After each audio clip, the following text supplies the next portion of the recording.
오늘은 불가항력적 은혜라는 제목으로 말씀을 나누도록 하겠습니다. 계속 같은 본문을 보고 있습니다. 안전뱅이를 고친 사건을 우리가 보고 있죠.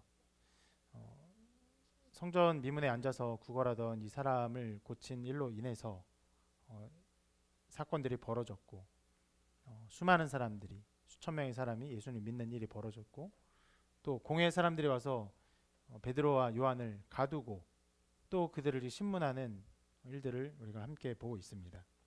오늘도 동일하게 이 두 대화, 베드로와 요한 그리고 이 공회원들의 대화를 살펴보고자 하는데요. 우리가 계속 보고 있는 것처럼 이 대화에는 굉장히 어떻게 보면 극단적인 시각의 차이가 있습니다. 근데 어떻게 이렇게 큰 차이를 가져오게 되었는가? 사람의 마음과 생각을 결정하는 그것이 과연 무엇인가? 동일하게 우리에게 그러한 변화를 가져오게 하는 것이 무엇인가를 보고자 합니다. 오늘 말씀을 보면은 공회원들이 굉장히 단호한 태도를 가지고 있습니다. 이렇게 그들이 의논하고 베드로에게 또 요한에게 명령을 하죠. 저기 먼저 그들을 불러 경고하여 도무지 예수의 이름으로 말하지도 말고 가르치지도 말라, 이렇게 명령을 합니다. 어떻게 보면 협박처럼 볼 수도 있는 말이에요. 이에 대해서 이렇게 반응을 하죠. 베드로 요한이 대답하여 이르되 하나님 앞에서 너희의 말을 듣는 것이 하나님의 말씀을 듣는 것보다 옳은가 판단하라. 우리는 보고 들은 것을 말하지 아니할 수 없다. 뭐 타협점이 없는 수준입니다. 예. 아주 이렇게 굳건하게 서로의 의견이 반대되고 있어요.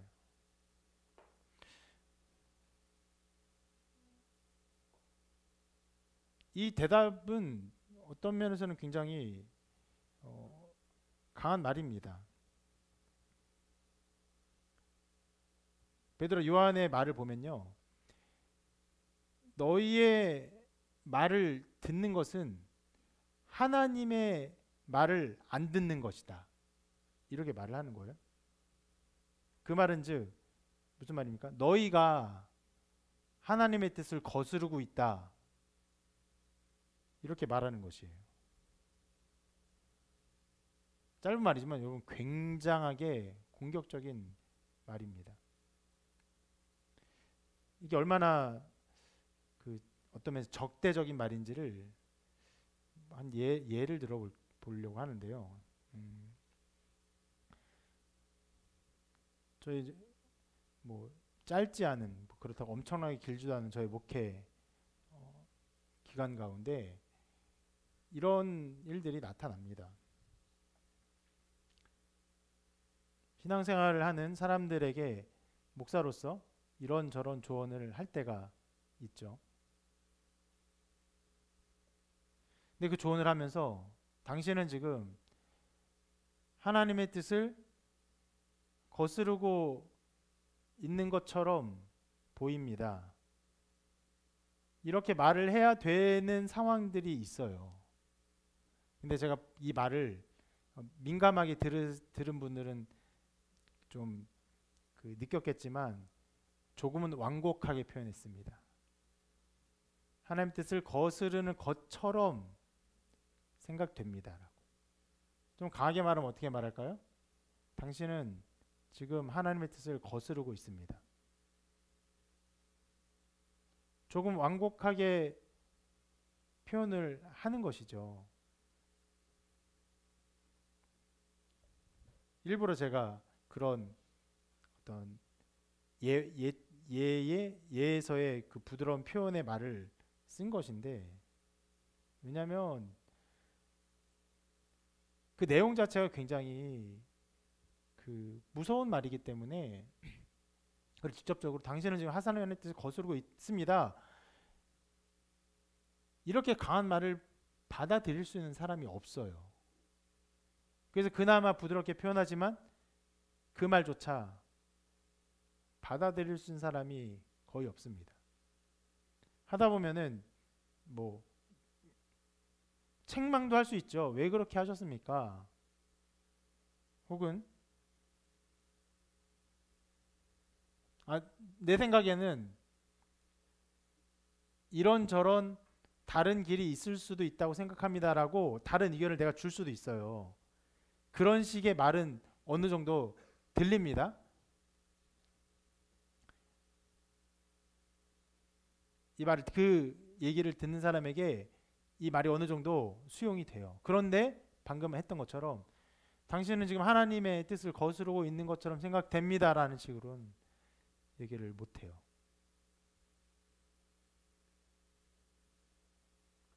왜 그러냐면 그 말을 듣고 실은 그 제정신을 일순 사람이 거의 없어요. 목회자로부터 하나님의 뜻을 거스르고 있는 자라고 지적이 되잖아요. 굉장히 무서운 표현이, 무서운 지점에 이르게 되는 것입니다. 그럼 어떻게 할까요?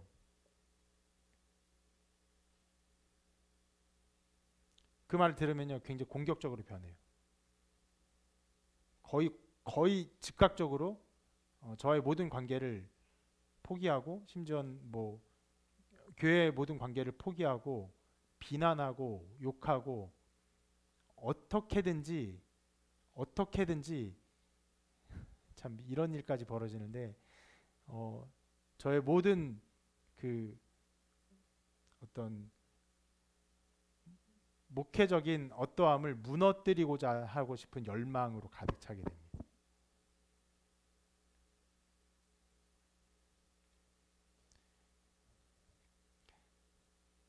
이게 그냥 가상의 이야기가 아니에요.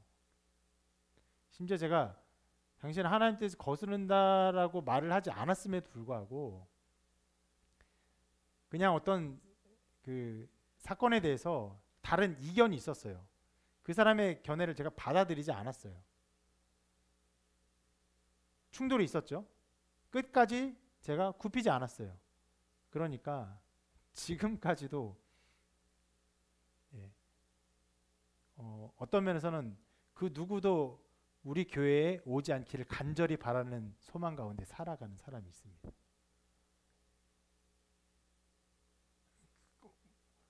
그런 게 가능한가 싶지만 흡사되게 원수가 망하기를 바라는 것처럼 그런 마음을 품어요. 왜 그러냐면 단순히 제가 미운 게 아니에요. 제가 했던 그 판단들이 그 사람이 엄청난 해를 끼친 것도 아니에요. 뭐 시간 지나면 뭐 어떤 논쟁과 또 불편한 것들 다 지나가고 뭐 아무 일도 아닌 것처럼 되는 일이 많잖아요. 그런데 목회자와 충돌이 생기면요, 어떤 감각들이 생겨나냐면 자기가 하나님의 뜻을 거스르는 자라고 판단되는 것 같아서 그 자리에 쓰는 게 무서워서 그 목회자를 무너뜨리지 않고는 견딜 수 없는 상태가 되는 것입니다. 당연히 여러분 정말 신앙에 굳건히 선 사람이에요. 그런 사람들한테는 제가 말을 할 수 있어요. 당신 하나님의 뜻을 지금 거스르고 있습니다. 그럼 어떻게 할까요? 굳건히 선 사람 회개해요. 회개하고 돌아서요. 자복해요. 그리고 더 신앙의 어떤 열심들을 기울이죠.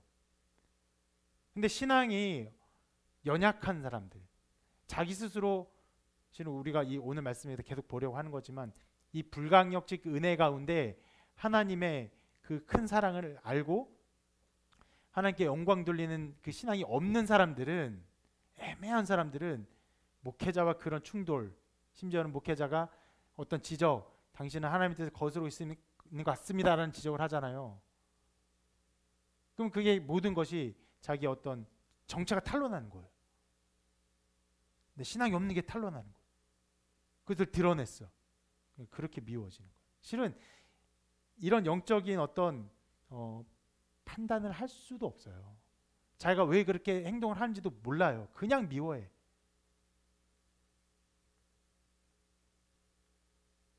그런 일들이 벌어집니다.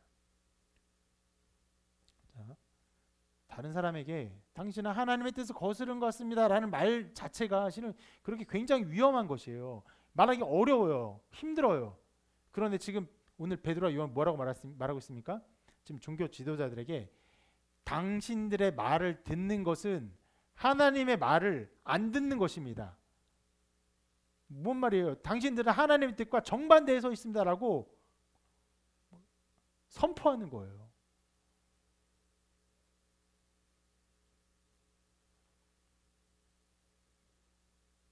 이렇게까지도 말할 수 있습니다. 이 베드로와 요한의 말을요. 너희는 지금 적그리스도다. 저는 뭐 이 말 듣는 사람이 그리스도를 어떻게 보면 믿는 사람들이 예수 그리스도를 믿는 사람이 아니어서 좀 그 적절한 표현이 알 수 있겠지만 이렇게도 말할 수 있어요. 너희는 사단의 종노릇을 하고 있다. 이렇게 말하고 있는 것입니다. 그러니까 말 자체에 있는 그런 외향적인 어떤 의미들, 말하지 말아라, 우리는 말할 수밖에 없다, 이런 의미가 아닌 거예요. 베드로 요한은 그들의 말을 하나님의 뜻과 정반대에 있는 사단의 뜻처럼 받아들이고 그것에 대적하고 있습니다. 여기에 나온 장면이 그렇게 두 부류의 극단적인 다른 태도를 보여주고 있어요.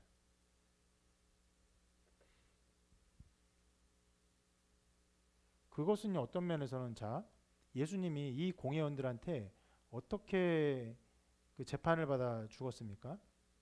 신성 모독자라고 재판을 받았잖아요. 근데 지금 베드로와 요한은 너희가 하나님의 뜻을 거스르고 있다라고 공격하고 있어요.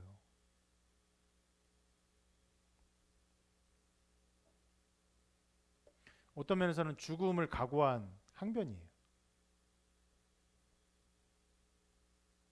단호하고 확신 있고 두려움을 가지지 아니하고 굳건하게 서 있는 태도를 보이고 있는 것입니다. 자, 이 태도는요, 바로 복음의 능력을 드러냅니다. 우리가 보고 싶은 것이 이것이에요. 복음의 능력이에요. 복음의 능력으로 어떤 사건들이 벌어졌어요. 우리가 그러면 사건에 대한 어떤 이야기를 듣는 것은요, 그냥 재밌는 이야기를 듣고 마는 것뿐이죠. 중요한 게 무엇입니까? 그 사건이 벌어지게 된 원인, 그 복음은 과연 어떻게 역사하는가, 복음은 어떤 일을 하는가, 이것들을 보아야 되는 것이 중요한 것이에요. 복음은요, 사람을 완전히 바꿉니다. 성경이 우리에게 명백하게 보여주는 것이 그것이에요. 이렇게 바뀔 수가 있는가 싶을 정도로 극단적으로 바뀌어요. 누가 이렇게 바뀐 것이에요? 제자들이 바뀌었어요. 실은 지난주에도 좀 살펴봤어요. 베드로의 어떤 태도를 통해 좀 살펴본 이야기인데, 오늘 제자들이 어떤 모습들을 복음서 마태, 마가, 누가, 요한에 나타난 제자들의 모습들을 조금 더 많이 살펴보려고 해요. 우리가 마가복음을 이전에 보았기 때문에 지금 먼저 보는 이 부분은 우리가 여러 번 인용하며 보았던 말씀입니다. 먼저 베드로 이야기입니다. 베드로가 처음에 예수님께서 자기가 고난을 당하고 죽음을 당할 것이다 예고하셨어요. 예수님께서 생애에 딱 3번 예고하셨습니다. 1차, 2차, 3차에 걸쳐서. 처음 예고하셨을 때 베드로가 이렇게 말을 하죠. 주여 그리 마옵소서, 이 일이 결코 주께 미치지 아니하리이다.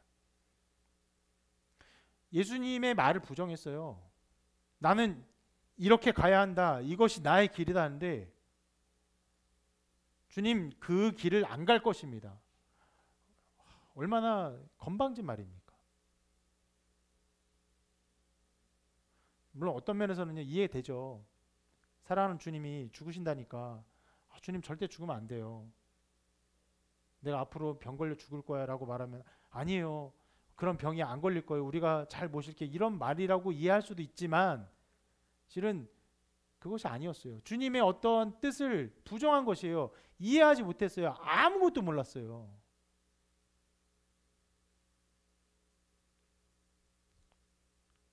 여기 사회생활을 해본 사람들이 많지만 권위자들이 생각하고 그 말할 때 그 말의 뉘앙스, 의미, 그 목적을 잘 파악하고 그에 대해 적절히 대하는 게 굉장히 중요합니다. 말이라고 아무 말이라 하면 안 되는 것이에요. 근데 지금 그런 행동을 하고 있는, 그래서 이 말을 하자마자 예수님 뭐라고 말씀하십니까? 이렇게 말하죠. 사탄아 내대로 물러가라. 너는 날 넘어지게 하는 자로다. 내가 하나님의 일을 생각하지 아니하고 도리어 사람의 일을 생각한다. 주님은 정확히 베드로의 심령을 찍었어요. 베드로는요 하나님의 일을 전혀 생각하지 않았어요. 순전히 인간적인 생각만 가득 차 있었어요. 자기가 가까이 하는 주님, 심지어는요 좀 이따가 살짝 보겠지만 자기에게 어떤 권세를 줄 것 같은 주님, 자기의 우편에 혹은 자기 주님의 좌편에 앉게 하실 것 같은 그 주님이 죽는다는 걸 상상하지 않고 있어요. 하나님의 말씀, 하나님의 나라를 전혀 생각하지 않은 거예요. 그러니까 사탄이 주님의 걸어가는 길을 넘어지게 하는 자가 되는 것이. 자, 우리가 지금 어떤 걸 보고 있습니까? 제자들이 얼마나 무식한가, 이해가 없는가, 주님을 얼마나 몰랐는가, 얼마나 아무것도 모르는 채로 행동했는가를 보고 있는 것이에요. 그렇게 나타났죠. 그리고 또 그 다음 장면은 예수님이 예루살렘 성에 들어가십니다. 최후의 만찬을 하셨어요. 그때쯤에 제자들은 이미 예수님의 순환 예고를 3번이나 들었고, 예수님이 자기가 이제 실은 만찬을 하실 때 배반할 자에 대한 너희 중에 누가 나를 배반할 것이다 이런 말도 다 들었어요. 곧 어느 순간 주님이 굉장히 위험에 처할 것을 알았습니다. 그 직감적으로 알았어요. 그래서 제자들이 큰 근심에 빠져 있었어요. 깊은 수심에 빠져 있었어요. 그러니까 주님이 제자들에게 이렇게 말씀하십니다. 너희는 마음에 근심하지 말라. 하나님을 믿으니 또 나를 믿으라. 자, 이 말씀만 똑 떼내서 누군가 근심할 때 근심하지 마세요. 주님 믿으세요. 이런 말씀으로 쓸 수도 있지만 그런 뉘앙스가 아니었어요. 물론 그들을 위로하는 주님의 말씀인 건 분명합니다. 그런데 그들이 왜 근심했어요? 주님이 가시는 길을 아무것도 알지 못하고 그 앞에 닥칠 일들에 대해서 그냥 낙심한 거예요. 주님이 하실 일 모든 계획이 있고 모든 뜻이 있고 하나님의 뜻을 이루신다는 것을 아무것도 알지 못하고 그냥 망할 것이다. 이제 큰일 났다. 이제 어찌하면 좋은가 하는 것이에요.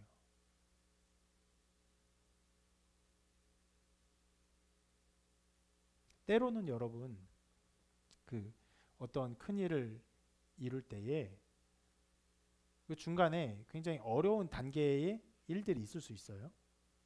반드시 그렇게 해야만 하는 일들이 있어요. 어려운 어떤 과정들이 있으니까 그 일을 밟고 넘어가야 될 때가 있어요. 그래서 그 일을 함께 하면서 그 일을 잘 견뎌내고 인내하고 하기를 바라는데 그 일에 닥쳐서 어려운 일이 생겼다고 해서 망해버렸네, 이제는 끝나버렸네, 못해 먹겠네, 이게 어쩌면 좋니, 막 옆에 이러면 어떻습니까 여러분? 그 사람 내보내고 싶어요. 그 그룹에서. 회사에서는 그 사람 잘라버리고 싶어요. 모든 일이 우리가 목표한 바대로 아무 어려움 없이 차근차근 그걸 성취하는 일이 없습니다. 실은 그렇게 되는 일은요 별거 아닌 일이에요. 어떤 일이 그런 식으로 됩니까? 좀 이따 예배 끝나고 나가서 밥 사 먹는 거, 메뉴 잘 골라서 밥 사 먹는 거, 그런 게 별 어려움 없이 되는 거죠. 때로는 그것도 욕망 가운데 잘 안 돼요. 무얼 먹을까 무얼 마실까 고민하다가 때 놓치고 짜증내고 넌 이걸 먹내니 나는 이걸 먹내니 다투기도 해요. 그게 우리 수준인데, 진짜 어떤 위대한 일을 할 때는요 분명히 어려운 단계들이 있습니다. 근데 막 안 됐느니, 내 이럴 줄 알았대느니, 나는 못하겠다느니 서로 비난하고 낙심하고, 실은 그런 상황이에요. 주님께서 계속 말씀하셨어요. 내가 이럴 것이다. 내가 순환을 받을 것이다. 그런데 완전히 이 낙심에 사로잡혀 있는 거예요, 제자들이. 그러니까 이런 말씀하십니다. 근심하지 말아라.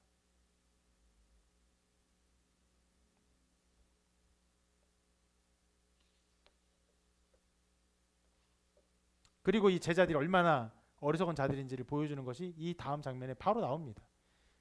실은 만찬하고 곧바로 예수님이 잡히죠. 가룟 유다의 그 배신자와 함께 온 그런 군사 무리에게 잡힙니다. 근데 막 제자들이 저항해요. 뭐 제사장의 종의 귀를 자르고 막 저항합니다. 그러니까 주님이 그렇게 하지 말아라. 내가 이렇게 하는 것이 하나님의 뜻을 이루는 것이다. 이렇게 말씀하세요. 어떻게 보면 주님이 잡혀가는 상황에서 잡혀가는 걸 말리는 제자들을 만류했어요. 그러니까 나타난 상황이 이렇습니다. 제자들이 다 예수를 버리고 도망하니라. 이제 끝나버린 거예요. 완전히 포기해버렸어요.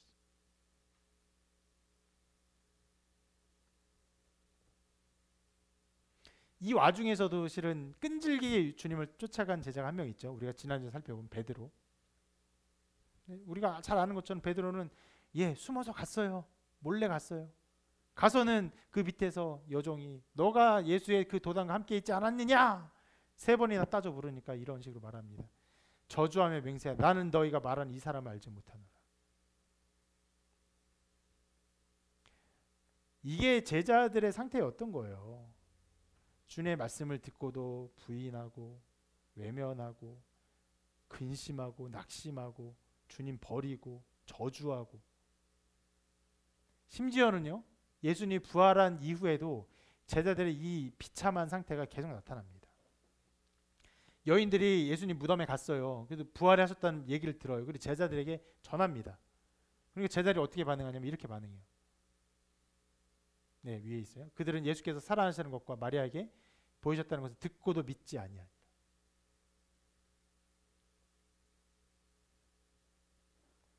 심지어는 엠마오로 가는 제자들과 함께 오랫동안 대화하면서 갔어요. 그러니까 이 제자들이 예수님 못 알아봤어요. 못 알아보는 건 이해해요. 왜냐하면 예수님이 자신을 드러내지 않으시면 그렇게 못 알아볼 수도 있는 존재시기 때문에 그건 이해해요. 그런데 그 이해하는 것을 이해하지 못하는 걸 넘어서서 실은 예수님이 이렇게 책망하셨어요. 미련하고 선지자들이 말한 모든 것을 마음에 더디 믿는 자들이요. 그들이 미련했어요. 성경의 말씀 가운데 예수님이 어떤 분인지 알아야 되는데 그것을 믿지 않았어요. 더디 믿었어요. 부활하신 주님과 대화하면서도, 부활한 소식을 듣고도 이 모든 것에 더디 믿고 의심하는 자들이었어요. 이 모습뿐만 아니라 아까도 잠깐 얘기했지만 제자들은 주님 계실 때 주님 우편은 우리가 앉게 해주십시오. 주님 좌편에 내가 앉게 해주십시오. 그리고 야 누가 크냐? 우리가 마가복음 할 때 좀 자세히 살펴봤지만 누가 크냐 막 논쟁을 했어요. 말도 안 되는 일들을 벌였죠. 자, 그것이 여러분 마태, 마가, 누가, 요한이 보여주는 실은 증거하는 제자들의 모습이었어요. 그러니까 마태, 마가, 누가, 요한은 예수님의 모든 사역을 보여주고 예수님의 모든 이적을 보여주고 하나님의 아들이심을 보여주는데 그들과 함께하는 제자들이 얼마나 이상한 사람들인지도 여실히 보여주는 말씀이죠. 그러다가 사도행전에 넘어와서 주님 승천하시고 성령이 임하시고 오순절 성령 사건이 일어난 이후에 이들이 완전히 변화돼요. 극단적으로 변화되었어요. 이들은 예수님이 어떤 분인지 알았어요. 예수의 사역의 목표를 알았어요. 선명히 알았어요. 그래서 이렇게 담대히 선포하죠. 우리가 계속 본 것처럼 다른 이로서는 구원을 받을 수 없나니 천하 사람 중에 구원을 받을 만한 다른 이름을 우리에게 주신 일이 없음이라. 이것인가 저것인가, 우리가 어디로 가야 하는가, 주님 우리가 어떻게 해야 되나요? 근심하고 낙심하고 두려워하고 믿지 못하고 벌벌 떨고 의심하고 이런 제자들이 아니었어요. 진리를 마침내 발견했어요.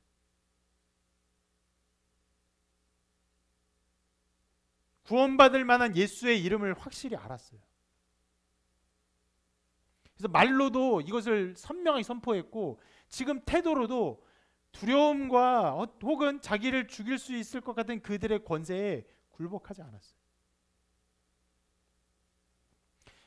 이 공회 사람들에게 굴복하는 것은 뭐라고 했습니까? 하나님의 뜻을 거스르는 것이다. 실은 종교적 권위에 따르면요, 베드로와 요한은요 거기 공회원들과는 비교도 할 수 없어요. 공회원들이 가지고 있는 어떤 구약에 대한 지식들, 영적인 지식들 훨씬 높았습니다. 그런데 그 앞에다가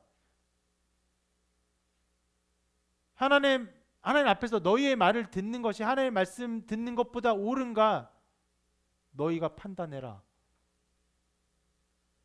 어떤 면에서 되게 교만한 말을 하고 있어요.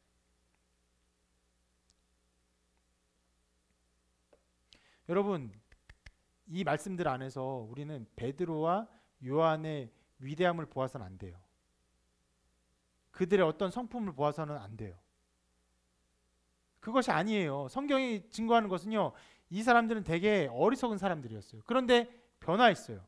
바뀌었어요. 그렇게 바뀌게 하신 하나님의 능력을 말씀하고 있는 것이에요.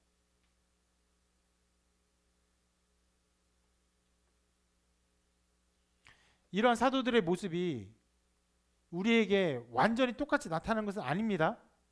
여러 모양으로 다른 양상으로 나타나지만 그러나 본질적으로는 같아요. 질적으로 같습니다. 복음을 듣고 예수님을 알고 하나님을 알고 복음을 확신하는 일은요 우리에게 동일하게 일어나요. 어떤 면에서는 조금의 차이도 없이 나타납니다. 교회에서 예배를 드리며 신앙생활 하면서 여러분 이런 고민이 있을 수 있습니다. 이 세상에는 기독교 외에도 많은 종교들이 있다. 정말 많은 사람들이 다른 신을 믿고 살아간다. 혹시 거기에 내가 모르는 진리가 있으면 어떻게 하지? 내가 그냥 교회를 그냥 나와서 교회를 계속 다녔기 때문에 교회에서 성경만 들었기 때문에 이것을 진리라고 이것만 들었기 때문에 그것을 진리라고 생각하고 있는 편협한 생각에 빠져 있는 것이면 어떻게 하지? 조금 더 많은 것을 살펴보고 많은 것들을 들어보고 그리고 이런 것들에 대한 정말 지혜로운 판단을 해야 되는 것이 맞지 않은가? 이런 생각이 들 수 있습니다. 그런 생각은 너무너무 당연한 일이에요.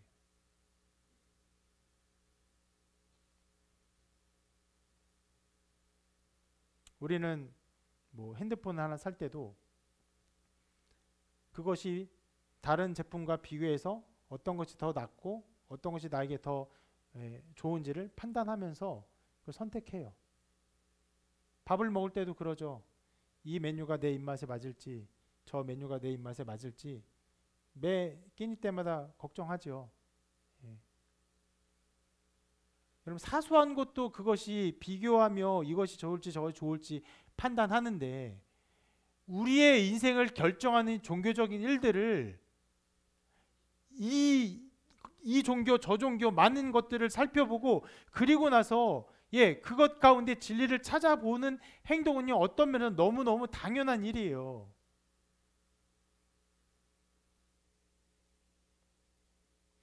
그래서 대학교를 가면은 적지 않은 사람들이 교양 과목으로 뭐 비교 종교학 이런 것들을 관심 있게 듣습니다.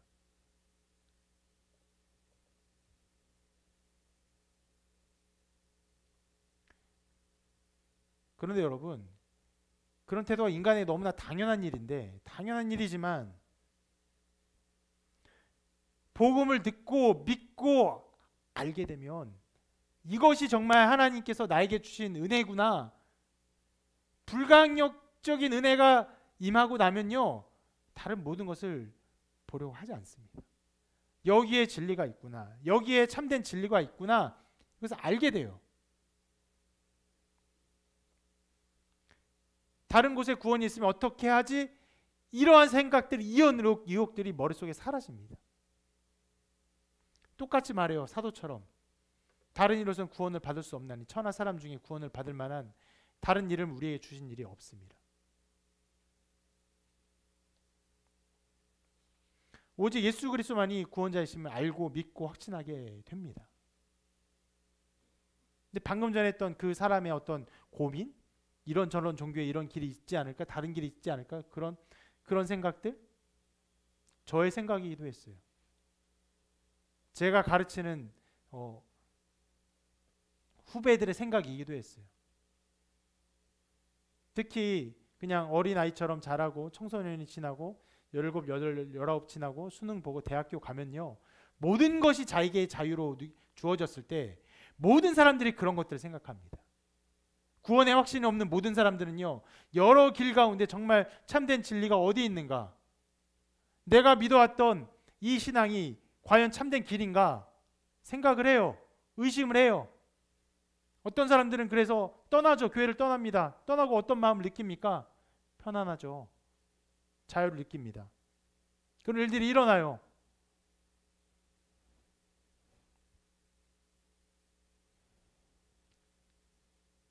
이 복음에 대한 불강력적인 은혜로 하나님 은혜에 사로잡힌 새롭게 거듭난 변화된 사람이 되지 않으면요, 모두가 다 그렇게 돼요. 복음의 놀라운 능력입니다. 복음은 원래 사람이 다 그래요. 중요한 것을 여러 가지를 판단해보고 그것 가운데 자기가 결정하고 여러 가지 것들을 의심하며 행동합니다. 그것이 인간이에요. 그런 인간을 변화되게 해요. 새로운 사람을 만들어요. 이거 복음의 놀라운 능력이에요. 이 능력이 임하지 않으면, 이 거듭난 은혜가 있지 않으면 모든 사람이 의욕과 의심과 의구와 고민 가운데 빠지고, 그 더불어 무엇에 빠집니까? 무한의 자유 안에서 정욕의 노예에 사로잡히는 거예요.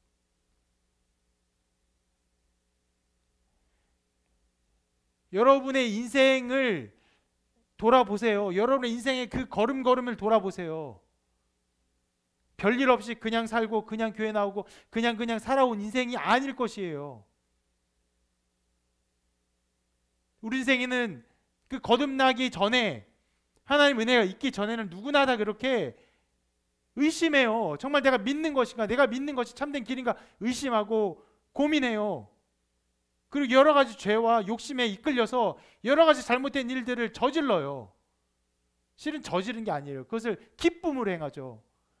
죄가 얼마나 즐겁습니까? 쾌락이 얼마나 우리를 황홀하게 만들어요. 그리고 모든 인생의 보통의 모든 삶이에요. 그래서 많은 어떤 부모님들이, 실은 교회에 나온 부모님들이 자기 자녀가 이제 교회를 나오고, 실은 우리 아이들도 실은 마찬가지인데 부모님 따라서 교회를 나와요. 그래서 어린아이 때부터 중학교, 고등학교 교회를 잘 나왔어요. 그러면 그렇게 신앙생활 잘할 생각하죠. 착각입니다. 거듭난 영혼이 되지 않으면요, 20살 되자마자 이딴 게 무슨 필요해 라는 생각처럼 이 신앙의 짐을 벗어버려요. 그래서 벗어버리고 자기의 마음대로 살아갈 때 주어지는 그 많은 시간, 그 많은 기쁨들, 그 많은 쾌락들 엄청나게 즐겁습니다. 허무한데 즐거워요. 즐거운데 허무해요. 허무한데 또 즐거워요. 계속 그런 삶을 살아갑니다.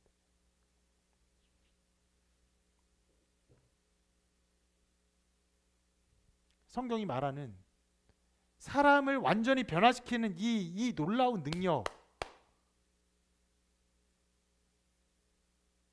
실은 여러분 지금 베드로와 요한이 누구를 대적하고 있어요? 공회원들을 대적하고 있어요. 공회원들은 구약의 정통한 사람이에요. 성경을 모르는 사람이 아니었어요. 성경을 많이 알고 읽고 종교적 일들에, 하나님에 관련된 일들에 많이 자기를 헌신했다고 해서 그 사람이 거듭난 사람이 되는 것이 아니에요.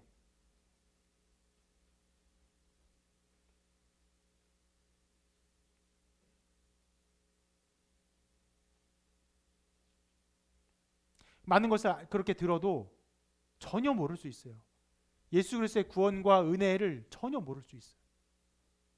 다른 이로서는 구원을 받을 수 없다는 것을 확신하며 정말로 이것을 전하고자 하는 마음과 생각들이 그 마음 가운데 없을 수 있어요. 심지어는 안타깝게도 목회자도 그럴 수 있어요. 그냥 그렇게 살다 심지어는 정말 안타깝게도 19, 20 되면서 교회 생활 열심히 했어요. 나름대로 재미를 느꼈어요. 그렇게 하는 게 좀 좋아 보여요. 옳아 보여요. 근데 나 또 공부를 했는데 공부가 성적이 별로 안 나왔어요. 근데 신학교는 갈 수 있을 것 같아요.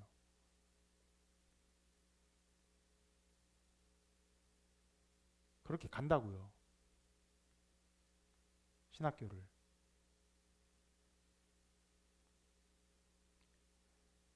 거듭나지 아니하고. 그래서 여러분 제가 이제 목회자가 되어서 이제 어느 교회 사역을 하기 위해서는 그 담임 목사가 인터뷰를 하지 않습니까?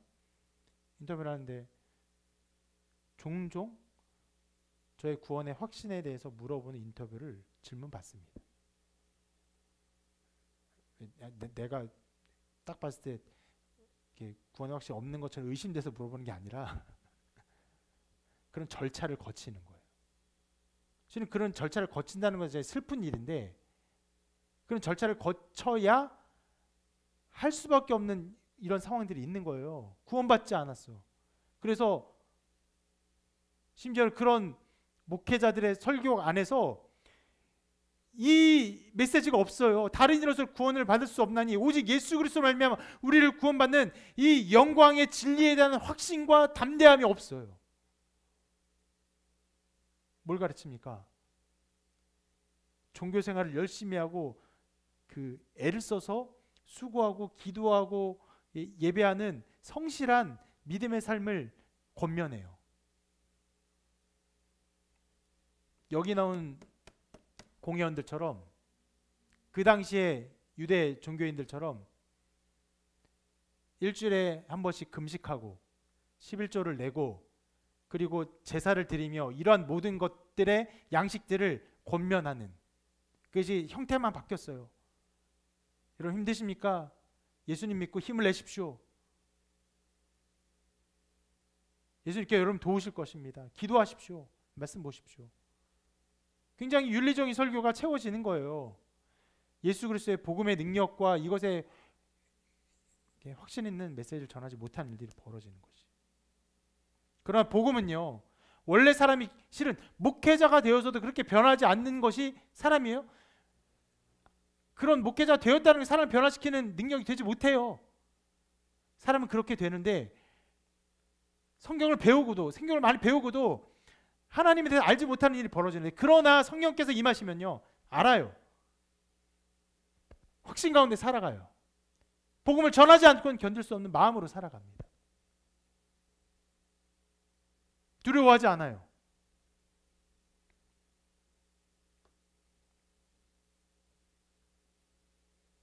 이거는 여러분의 신앙의 삶에서도 지금 종종 나타납니다. 진짜 별거 아닌데 한국 교회가 대체로 금주를 권면하는 편이에요. 술 마시기를 마시기를 권면하는 게 아니죠. 술 마시지 않기를 권면하는 편입니다. 많이 강조하기도 해요. 그래서 이제 20살 돼서 이제 사회생활 나가면은 곧바로 여러분들에게 요구하는 게 무엇입니까? 술자리를 요구하죠. 같이 부어라 마셔라 이렇게 놀기를 요구합니다. 그럴 때 어떤 신앙적 어떤 갈등에 직면합니다. 이거를 어떻게 해야 되는가?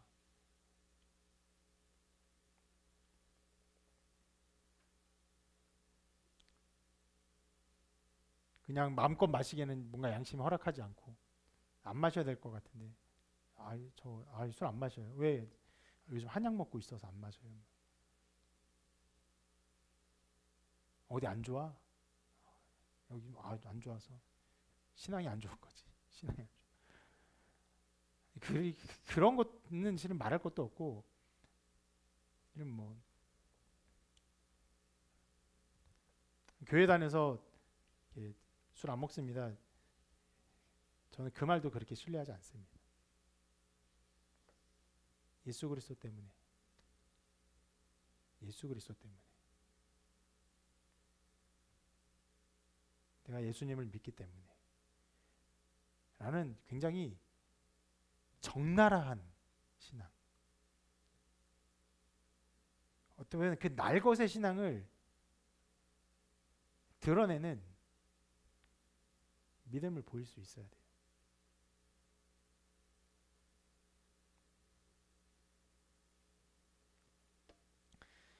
자, 우리 복음이 사람에게 영향을 주는 그 어떤 영향력을 계속 볼 텐데, 자, 그 다음 제자들의 말에도 복음의 어떤 영향력을 볼 수 있습니다. 제자들이 또 이렇게, 자, 우리에게 주신 일 없음이라, 아니 이 뒤에 말을 하고 또 이런 말을 하죠. 우리는 보고 들은 것을 말하지 아니할 수 없다, 이런 말을 합니다. 그 사람들의 어떤 요구에 대해서 우리는 보고 들은 것을 말하지 아니할 수 없다, 이렇게 말을 해요. 여기서 중요한 것은 실은 보고 들은 것이에요. 이거는 자기의 관념도 아니고 자기의 어떤 견해도 아니고 사건이에요. 이 확실한 사건은 나는 말을 할 수밖에 없다. 실은 이제 말하지 아니할 수 없다, 이렇게 부정의 부정문이잖아요. 이거는 완곡한 표현이 아니라 실은 강한 표현입니다. 그 반대를 강하게 강조하는 거예요. 그래서 실은 이 말을 이렇게 이해하는 것이 좋습니다. 난 보고 된 것을 자랑해야 된다. 난 반드시 그렇게 해야 된다.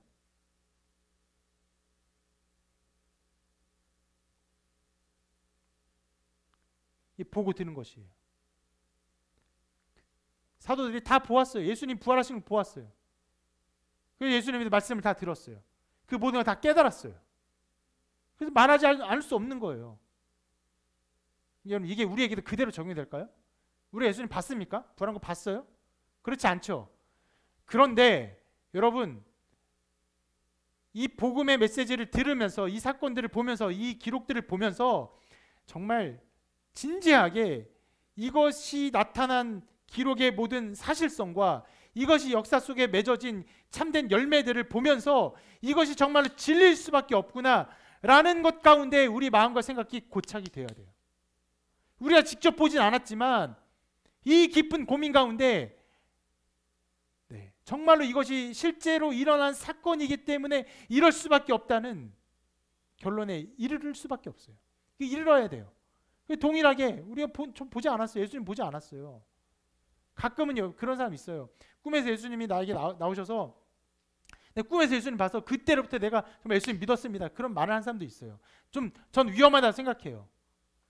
그래 누구다 주는 것도 아니고 그런 것으로 우리가 성경을 믿는 것이 아니에요. 사도들이 보고 들은 것의 확신, 그로부터 계속적으로 그래서 동일하게 믿었던 사람들이 믿고 그래서 거슬러서 다 사도들의 믿음 가운데 거하는 것이에요. 여러분 그런 생각해 본 적 있어요? 정말 이것이 정말 일어난 사건인가? 예수님이 정말 죽었다 살아났는가? 이제 의구와 의심과 어떤 고민을 해본 적이 있어요. 제가 종종 20살 때 정말 예수님이 나를 위해서 죽으셨구나 확신한 때가 있었다고 했잖아요. 그 확신의 그 근거가 뭐냐면 예수님이 죽으시고 부활하신 것의 역사적인 사실성이었어요. 절대로 부인할 수가 없구나. 정말로 그것이 일어난 사건이구나. 어떤 면에서 이거 부인할 수 있는 방법이 없구나. 그럼 그것이 정말로 일어났다면, 정말 하나님의 아들이 이 땅에 오셨고 고난 당하셨고 죽임 당하셨고 부활하셨다면, 사람이 아니라 어떤 스승이 아니라 어떤 위대한 가르침을 가르치는 사람이 아니라 하나님의 아들이 오셔서 자기의 목숨을 내어놓으셨다면 그것이 나에게 어떤 의미가 있는가 라는 것들을 생각하는 와중에 나를 위한 죽음이었다는 것을, 나를 위한 가르침이 아니었어요. 너 앞으로 내가 여러 은혜를 줄 테니까 너에게 어떤 감동을 줄 테니까 어떤 그 영적인 감동을 가지고 영적인 어떤 그런 마음을 가지고 열심히 살아라, 이런 말이 아니었어요. 주님이 하신 중요한 일이 무엇입니까? 우리의 죄의 짐을 지고 자기의 목숨을 버리신 거예요. 너 잘 살아라, 열심히 잘 살아라 말씀하는 건 아니라 우리의 죄의 짐을 짊어지시고 죽으신 거예요. 그 일이 사실이라면 나의 모든 죄가 주님께 얹어져서 끝난 것이구나. 완전히 끝난 것이구나. 과거의 죄, 미래의, 현재의 죄, 미래의 죄까지 완전히 다 그 안에서 끝난 것이구나. 제가 보진 않았지만 그런 예수 그리스도의 계심과 죽으심과 부활에 대한 역사적 사실성에 대한 생각과 고민과 고뇌와 또 그런 말씀들을 들으면서 그것을 실은 보고 들은 것 가운데 전해진 믿음이 저에게도 동일하게 역사한 것이죠.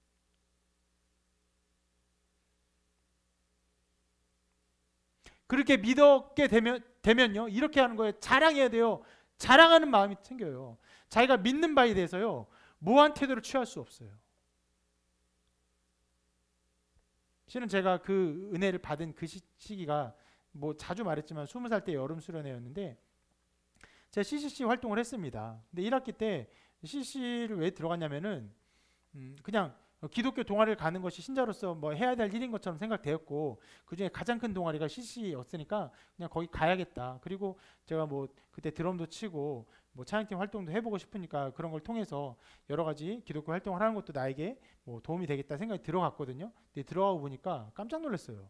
함께 들어간 우리 동기들이 그 수업을 듣고 나와서 다른 데를 이동하는데 풀밭에서 다른 사람에게 복음을 전하고 있는 거예요. 하나님 당신을 사랑하십니다. 하나님 당신을 위한 놀라운 계획을 가지고 계십니다. 충격적이었어요. 저는 날것의 복음을 내가 아는 사람에게 이렇게 드러내고 말하는 것이 어떻게 가능하지? 라는 생각이 들었어요. 그 말은 즉 무슨 말입니까? 제 안에 그것을 말할 수 있는 어떤 복음적 그런 이 바탕이 전혀 없었던 거예요. 교회는 열심히 다니고 교회는 그 신앙생활 했지만 예수님 살아계십니다. 예수님 당신을 위해 죽으셨습니다. 당신을 위해 죽고 부활하셨습니다. 이것을 믿으면 당신도 구원 얻습니다. 이렇게 말할 수 있는 복음적 확신과 믿음이 없었던 거예요. 그러니까 그 말은 너무나 충격적인 거예요. 근데 CC 이제 훈련을 받으면요, 자연적으로 그런 사형리 전도법을 배우고 가서 사람들에게 복음을 전하는 일을 하게 돼요. 그래서 저도 그에 따라서 이렇게 해서 쭈뼛쭈뼛 가서 사형리에 대해서 들어보셨습니까? 자연계에도 자연법 있듯이 하나님과 사람 사이에도 영적인 원리가 있습니다. 저를 하나님 당신을 사랑하는 당신을 놀라운 기회를 가지고 계십니다. 이런 것들을 해요. 근데 되게 해야 되니까 몇 명이 할당돼서 그냥 한 거죠. 얼굴 철판 깔고 흡사 여러분 그 되게 막 부끄러운 일, 예를 들어서 뭐 전단지 알바를 할 때 되게 민망할 수 있잖아요. 처음 하면은 몰라 하자 이렇게 하는 것처럼 몰라 그냥 하나님 당신을 사랑하지 이렇게 할 수 있는 거예요. 그런데 여름 수련회 정말 주님이 살아계셨구나, 나를 죽으셨구나, 부활하셨구나, 내가 하나님의 아들이구나. 그 뒤에 제가 복음 전한 것은 그 전과는 완전 다른 태도였어요. 정말 전하고 싶었어요. 계속 전하고 싶었어요.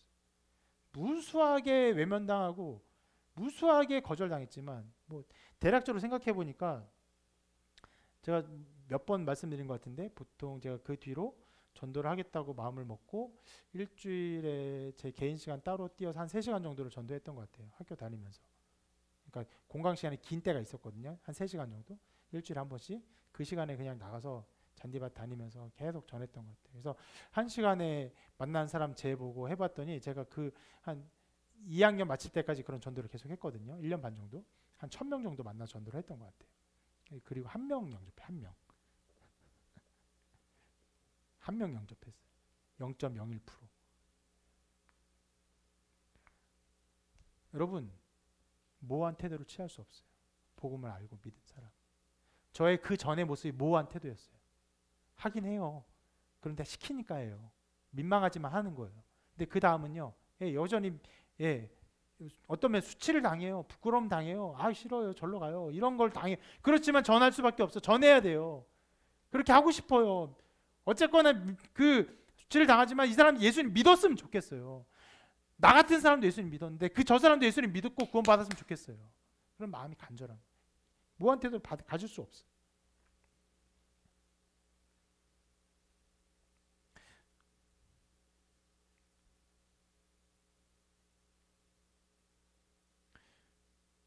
단순히 진리일 것이다라고 추측하는 사람이요, 말하지 아니할 수 없다 이렇게 말할 수는 없어요. 만일 여러분 누군가 이렇게 진리를 추구하는 사람이 있다고 생각해 봅시다. 교회 안에서. 근데 그 사람이 성경의 진리에 대해 이런 식으로 말을 할 수 있어요. 이 성경의 말씀이 진리일 수 있다고 생각합니다. 그런데 여러 가지 다른 가능성도 생각해 보아야 하겠죠. 함부로 확신하기보다는 더 많은 것을 배우고 신중하게 결정할 필요가 있다고 생각합니다. 꽤 호의적으로 말하는 것 같고 성경에 관한 진리에 관심이 있는 것처럼 생각되지요? 실제로 그래요. 그 사람이 진리에 관심이 있는 사람이에요. 예. 마음이 열려 있는 사람 맞아요. 정말 그런 면에서 좋은 사람이에요. 그런데 거듭난 사람은 아니에요. 거듭난 사람은 그렇게 말하지 않아요. 내가 보고 들은 것을 말하지 아니할 수 없다. 주 예수 그리스도의 복음을 전하지 아니할 수 없다. 어떻게든지 어떤 형태든지 어떤 모양인지 당신도 예수님 믿었으면 좋겠다라고 하는 것이 거듭난 사람들의 열매인 것입니다.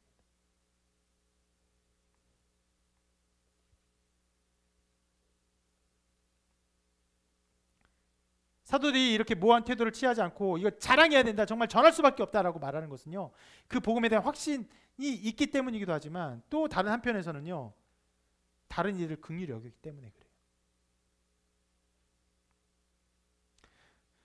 제일 먼저 베드로와 요한은요, 그 구걸한 사람 불쌍히 여겼어요. 고쳐주었죠. 그리고 누구를 불쌍히 여겼습니까? 이 사람이 어떻게 고침받았나 몰린 수많은 사람들을 불쌍히 여겼어요. 여러분 거기가 어디인지 기억하세요? 솔로몬의 행각이에요. 성전을 다녀온 사람들, 종교적 열심이 가득한 사람들이었어요. 성경을 보고 성경에 따라 살고 성경을 진리라고 믿지만 그들은 예수님을 몰랐어요. 그러니까 그들 마음에, 베드로와 요한의 마음에 이 긍휼한 마음이 가득했어요. 그래서 전하고 싶었던 것이, 전했죠. 너희들이 예수를 못 박았다. 회개해라, 돌이켜라. 그러면 너희도 선물을 받을 것이다. 성령의 선물을 받을 것이다. 저는 개인적으로는요, 인대를 다친 사람을 향한 어떤 보면은 좀 도와주고 싶은 마음이 생겨요. 왜냐하면 십자인대가 완파돼서 다른 사람 십자인대를 갖다 끼워붙인 수술도 했고, 또 연골도 찢어져가지고 연골 재건술도 했고, 무릎 수술 한 군데를 2번이나 했습니다. 재활도 거의 2년을 했죠. 그래서 그런 사람을 돕고 싶어요. 작게는요, 그 사람들의 아픔을 공감해주고 싶어요. 얼마나 힘듭니까? 얼마나 낙심도 있거든요. 이전처럼 정상적인 운동 능력을 가질 수 없다는 낙심들이 있어요. 그래서 위로해주고 싶고, 또 좀 더 적극적으로는 그 사람이 어떻게 이제 재활하면 좋을지, 어떻게 나을 수 있는지를 이렇게 조언도 해주고 싶고, 그렇게 해주고 싶어요. 그런 마음이 있습니다. 그것이 여러분, 어떤 병에서 고침을 받은 사람이 다른 사람을 볼 때 가지게 되는 동일한 마음이에요. 언제나 그런 마음 같습니다. 근데 여러분, 어떤 사람이 암 환자예요. 암 환자인데 그 암에서 나았는데 그 주변에 어떤 사람이 자기가 그 암에 걸렸다고 얘기하는 거예요. 그러니까 이 사람이 그 암에 걸린 줄 모르고, 그리고 여기서 치료받은 줄 모르고 이 사람이 나 이런 암에 걸렸어 이런 말을 했다고 가정해 봅시다. 그러면 이 사람이 어떻게 할까요? 나도 그 암에 걸렸었어. 그런데 이렇게 저렇게 해서 나았어. 이렇게 하게 되겠죠. 근데 만약에 나 이렇게 암에 걸렸어 라고 말을 하는데 이 사람이 아무 말도 안 해. 그래? 그래서 나 이 암에 걸려서 되게 마음이 힘들고 낙심되고 이런저런 치료를 받아. 그래? 힘들겠구나. 그리고 말을 안 해줘. 여러분, 이게 가능하다고 생각합니까? 인간의 마음이면 절대로 그럴 수 없어요. 내가 정말 그 암에서 나았으면요, 그 암에 걸린 사람 보면요, 야, 이 수다쟁이 되는 거예요. 어마어마한 말을 하는 거예요. 야, 내가 이런 저렇게 했는데 이렇게 치료 저렇게 치료받고 뭐 이렇게 했는데 너도 이렇게 해. 막 말을 하는 거예요. 이게 인간의 마음이에요. 근데 그 동일한 암에 걸린 사람 보고도 그렇구나. 그렇구나.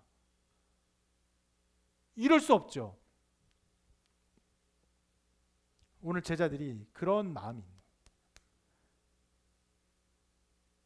주님을 알지 못한 상태에서 주님을 알게 된 자로서 주님을 모르는 이 자들이 불쌍히 여긴 거예요. 그러니까 말을 안 할 수가 없는 거예요.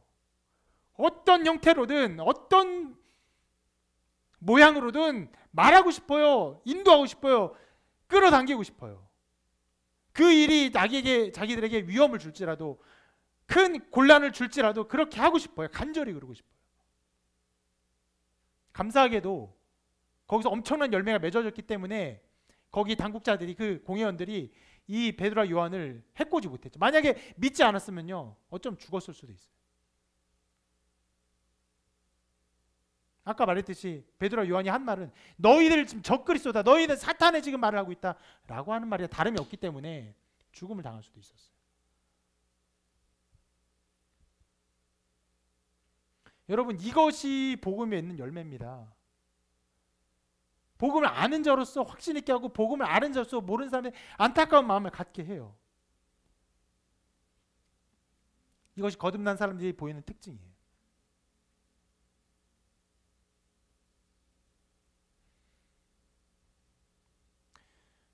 어떻게 보면 여러분 그 복음은요 매우 단순해요. 사형리 아까 말했죠. 사형리가 이제 복음의 내용을 간략하게 요약한 건데 그거 전하는 시간이 한 5분이면 됩니다. 상대방 말 뭐 듣지 않고 그냥 말하면 정말 뭐 2분 3분이면 다 말할 수 있어요. 금방 끝나는 말이에요. 나를 죽으시고 부활하신 예수님 믿으면 돼요. 이 믿음이란 건 굉장히 별거 아니에요. 그냥 믿습니다. 그렇게 말하면 그 사람이 어떻게 보면 신자가 될 수 있어요. 그런데 그 말이 그냥 말일 수 있고 신자의 고백일 수 있어요. 갈라집니다. 근데 그냥 말을 하는 것이 이렇습니다. 여러분, 실은 마음의 생각에 깊은 것을 잘 봐야 되는데 내가 믿음이 없지만 신자라고 말을 해야지. 이렇게 말하는 사람 없어요. 믿습니다라고 말하면요 자기도 정말 믿는구나라고 생각을 좀 하고 있어요. 그리고 거기에 자기도 속습니다.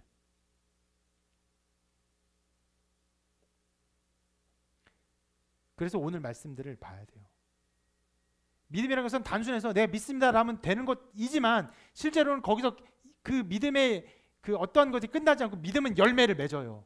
어떤 열매를 맺습니까? 확신, 담대함, 두려움 없는, 다른 사람을 긍휼, 복음 전하고 싶어하는 마음들의 열매를 반드시 맺습니다. 어떤 면에서 손해를 두려워하지 않아요. 그렇게 살고자 해요.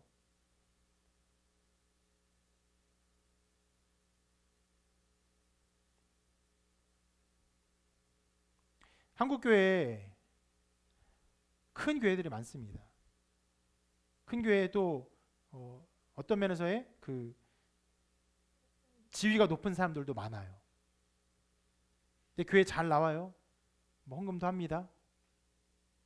그런데 그들의 신앙에서 정말로 이 복음에 대한 확신, 오직 예수 그리스도만이 나의 구원자이십니다. 예수님을 믿어야 합니다. 그리고 이것을 전하고 싶은 간절한 마음들, 어떠한 것에도 이 복음을 포기하지 않으려는 이 간절한 믿음이 없다면요 그 모든 사람들은 다 허상이에요. 어떤 사람들? 이 솔로몬의 행각에 나왔던 수많은 사람들과 다를 바 없는 사람들.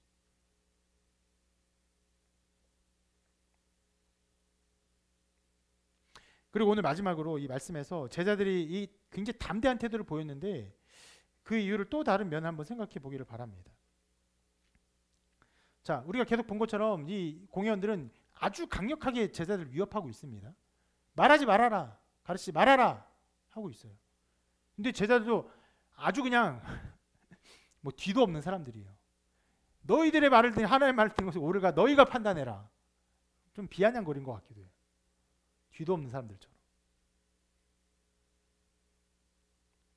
이 사람들이 왜 이렇게 이런 행동을 했냐면 하나님의 뜻 앞에 서 있기 때문에 그래요. 무슨 말이냐면 지금 이 공회원들이 말하는 어떤 명령들이 있어요. 근데 자기가 서야 될 그 자리가 하나님의 뜻 안에 있기 때문에 이것을 절대로 들을 수 없는 거예요. 그러니까 이렇게까지 말한 거예요. 너희들의 의견은 사단의 뜻이었다. 이렇게까지 말하고 있는 거예요.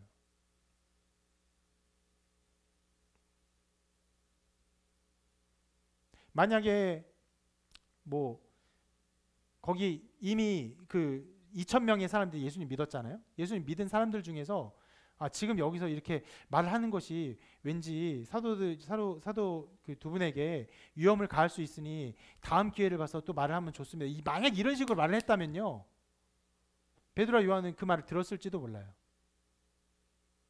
그런데 지금 공회의 뜻은요, 그게 아니에요. 너희들 예수의 이름을 절대로 가르치지 말아라. 사단의 뜻이에요.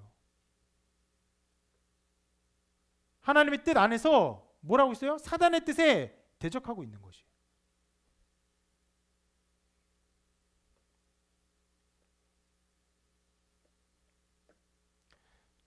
근데 여러분, 자, 이 모습이 지금 우리의 모습과는 좀 어떤 면에 거리가 있습니다. 왜냐하면 우리의 사는 사회에서 이렇게까지 공격을 당하거나 위협을 당한 일이 없기 때문에 그래요. 근데 여러분, 지금 이 부분에 우리가 살펴보고 싶은 것은 우리의 삶이 그냥 사람들과의 삶이 아니라 공중 권세 잡은 자, 악한 영들에 대한 싸움이라는 것을 말씀드리는 것이에요. 그리고 그것은 우리에게도 여전히 동일하게 나타나 있는데, 사탄이 지금 우리에게 이렇게 공격을 하지 않는 것은요, 사탄이 우리를 공격하지 못하기 때문이 아니라 사탄이 다른 전략을 쓰고 있는 것이에요. 실은 우리가 앞으로 계속 살펴보겠지만 사탄이 먼저 취한 가장 큰 전략이 무엇입니까? 위협, 협박, 죽음, 물리적인 폭력, 어마어마하게 핍박을 받습니다. 매시브한 핍박을 받아요. 교회가 다 깨져요. 수천 명이 모인 교회가 박살이 나요. 다 흩어져요. 피난민처럼. 엄청나게 많은 사람이, 사도들도 한 사람 외에는 다 순교를 합니다. 여러분, 그 순교의 결과가 무엇입니까? 죽으면 죽을수록 진짜 신앙의 열매가 찬란하게 빛났어요.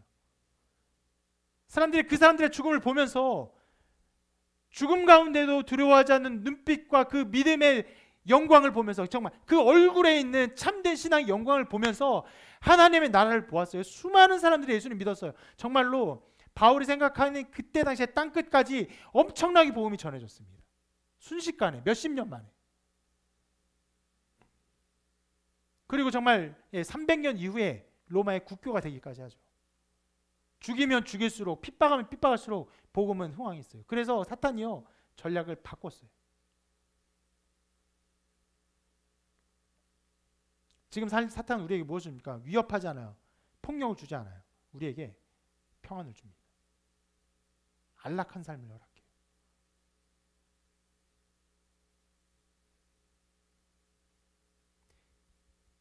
우리가 사는 이 세상에서 만족하며 살게 해요. 허상의 기쁨들을 무한정으로 제공해요.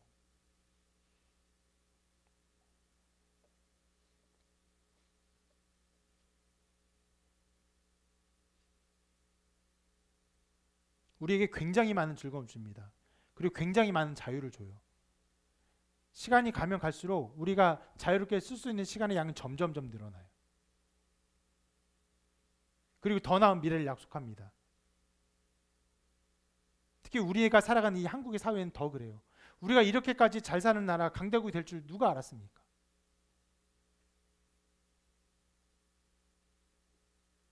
그 모든 일들은요, 복음을 향한 협박은 아니에요. 그런데 이것이 강력하게 복음을 떠나게 하는 무기가 되었습니다. 사람들이 왜 이 신앙의 길에서 떠납니까? 왜 신앙을 등지고 갑니까? 신앙 믿으면은 협박을 받고 폭력을 당하고 위협을 당해서 그렇게 떠납니까? 아니요. 더 나은 즐거움, 더 나은 만족된 삶, 더 나은 평안한 삶, 더 나은 어떤 미래를 향한 자기 투자, 이런 것들을 위해서 자기 선택을 하는 것이에요. 그 누구도 칼을 들고 너 교회 나가면 너 죽일 거야 협박을 하지 않지만, 도리어 돈을 가지고 너 교회 안 나가면 이 돈을 줄 거야, 엄청난 쾌락을 주고 너 교회 안 나가면 이런 쾌락을 얻을 거야 라고 할 때 수많은 사람들이 그것들을 선택하며 떠나갑니다. 여전히 우리는요, 사단의 이 계계 가운데 있는 것이고, 완전히 다르지만 사도들이 서 있는 이 자리에 서 있어요.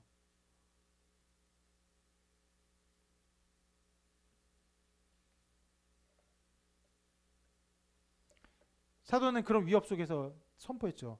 너희들의 말을 듣는 것, 난 사람의 말을 듣지 않는다. 나는 하나님의 말을 듣는다. 여러분 자신을 돌아보십시오. 여러분, 하나님의 말씀을 귀 기울여 듣고 하나님이 기뻐하는 그 선택을 기뻐하며 그 길을 선택하고 있습니까? 아니면은 여러분 만족되는 그 만족, 나에게 유익되는 그 유익, 그것을 그렇게 해야겠다 생각하는 여러분 자신의 판단과 생각을 따라가고 있습니까? 전혀 다른 양상이지만 어떻게 보면 너무나 똑같이 우리의 삶에 적용되는 일이에요. 그런 면에서 저는 어떻게 보면요, 여러분 하나님 뜻을 따라야 합니다, 실은 이렇게 전하는 것은 아니에요. 인간으로서는 그렇게 할 수 없어요. 인간으로서는 이 공연들의 말에 굴복할 수밖에 없고, 인간으로서는 돈을 따라갈 수밖에 없고, 인간으로서는 자기의 유익을 따라갈 수밖에 없어요. 유일한 길이 무엇입니까? 성령님 임하셔서 하나님의 생명을 알게 하는 일밖에 없어요. 거듭난 영혼이 되지 않고는 정말로 이 믿음의 확신 있는 길을 갈 수 있는 길이 없는 것이에요. 말로 되지 아니하고 지식으로 되지 않고 능으로 되지 아니하고 오직 하나님의 영으로 되는 일이에요.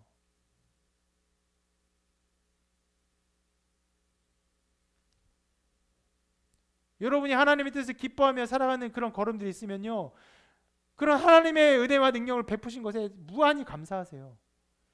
그리고 그렇지 않은 사람들이 있다면요, 구하세요. 하나님의 은혜로 거듭난 영혼이 되게 해달라고.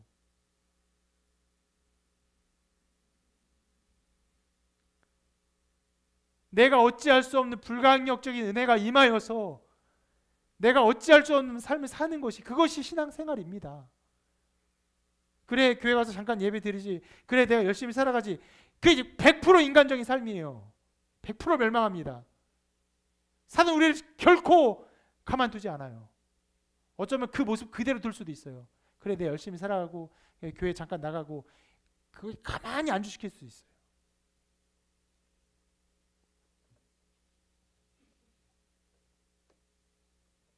오직 은혜만이 놀라운 일을 합니다.